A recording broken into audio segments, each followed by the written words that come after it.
Nya dhuftan chaanela kana subscribe godhuudhaan nu faana ta'a isinin jenna. Har'a wanni isin argisiifnu akkaataa kafaltii keessan ittiin guddifattanidha.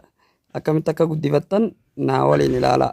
Akkasuma akkamitti akka gabbuyee fi akka olbee akka galgala argisiisaa na faana ta'a. Jalqaba irratti riyoordii kajoo kana keessa seentan bakka kana argaa jirtani riyoordii kajoo kana keessa seentan waliin haa banu.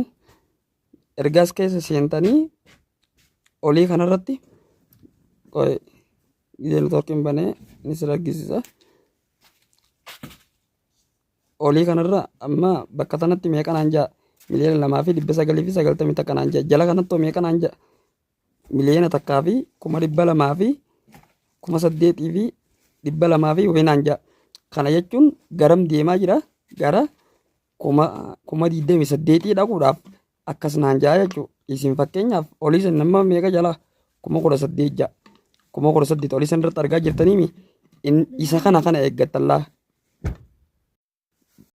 Bakka sana ilaallattallaa 18,000 jaame keessan 1,000 takka yoo jee sararri kun yoo kanatti as deeme sarara kana eeggattan. Fakkeenyaaf sararri keessan bakka san irra ta'e 150 isin gaafachuu mala isin gaafataasi.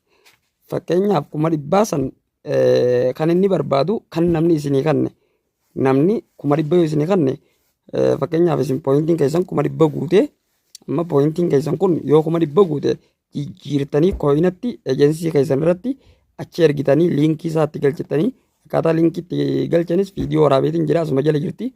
Liinkii keessan itti galchitanii garas wiizduroo gootan akkasuma ejentis ta'uu nama biraatis ta'uu namuma barbaadan irratti jijjiirraa gootan nama ejentii ta'e irratti jechuudha. Yeroo jijjiirtan kooyina jijjiirtanii kooyina san fuutanii giiftiidhaan namaaf kennitan. Yeroo namaa kennitan bakka sanirraa isinirraa qannasaa deemaa jechuudha. As keessa riyoordii kana keessa bakka sararri deemaa jiru kun isa kanaatu qannasaa deema. Isa kanaatu isinirraa qannasama. Osuma jiru sararri kun achidhuma ergasii meeqa isinii ta'a 3,300 isinii ta'a jechuudha. 3,300 sa'aatii 2 hojjettan. Olooftan teessoos 808 sa'aatii 2 hojjettan. Teessoo 808 sa'aatii 2 hojjettanii jechuudha. Haala kanaan ol guddifattan pooyintiin keessan gaafa 100 guyee jijjiirtan gara kooyinaatti yookaan itti bitattanii kooyinii keessan jijjiirachuu dandeessan. Kooyinii bitattanii namaa wajjin wal jijjiirachuu dandeessan. Namaa wajjin wal jijjiirachuudhaaf nama eessa arganna yoo jettan fakkeenyaaf nama tokko gaafatta jijjiiraa ni qabdaa hin qabu yoo isin jee nama biraa gaafatta jijjiiraa ni qabdaa hin qabu yoo isin jee akkasuma nama gaggaafatta isa malee laal faansii kilabii nama fooloo gootan. Amma fakkeenyaaf gammee faansii kilab ta'etu tana laal jijjiiraa 90,000 namni qabu jee atis as keessa barreeffatta namni san dhufee namni barbaadu kootu jettaan yookaan niin dhufa jettaan dheeyitee isa san jalaa jijjiirachuu dandeessaa jechuudha. Nama gaggaafattee jechuudha. Akkasitti 100 giiftii kan ta'ee fi akkasii wal jijjiirattanii jechuudha. Haala kanaan kafaltii keessan ol guddifattanii guyyaadhaan 3,300 hojjettan. Yoo nu duraa gabbuu jettan achi ilaallachuu dandeessan.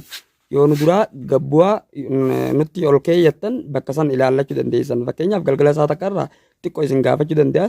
Xiqqoo san ammoo itti jijjiirtanii waan qabdan jechuudha. Itti guuttachuu dandeessanii. Kanaaf haala kanaan jijjiirratanii isin jaa nagaan tura.